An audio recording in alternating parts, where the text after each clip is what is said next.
સુરતમાં 144 દિવસ બાદ કોઝવેને વાહન વ્યવહાર માટે ખુલ્લો મૂકવામાં આવ્યો છે। ભયજનક સપાટીથી નીચે પાણીનું લેવલ જતા આજે વાહન વ્યવહાર માટે ખુલ્લો મૂકવામાં આવ્યો છે।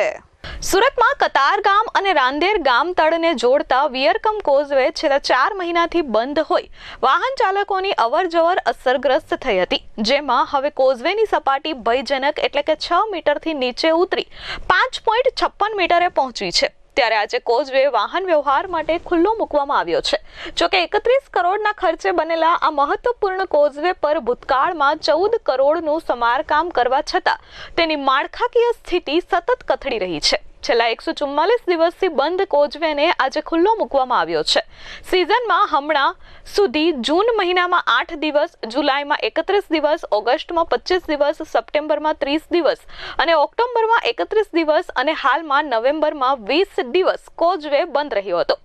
જો કે હવે કોઝવેની સપાટી ભયજનકથી નીચે ઉતરી 5.56 મીટરની સપાટીએ પહોંચી છે, તેથી વાહન વ્યવહાર માટે ખુલ્લો મૂકવામાં આવ્યો છે। ચાલુ સિઝનમાં પાણીના વહેણને પગલે કોઝવેની બંને બાજુનું આરસીસી સ્ટ્રક્ચર અસરગ્રસ્ત થયું છે। કોઝવે ખુલ્લો મુકાતા કતારગામ અને રાંદેરના હજારો લોકોને લાંબા ફેરામાંથી રાહત મળી છે। તાપી નદી પર વર્ષ 1995માં 31 કરોડના ખર્ચે આ વિયરકમ કોઝવેનું નિર્માણ કરવામાં આવ્યું હતું।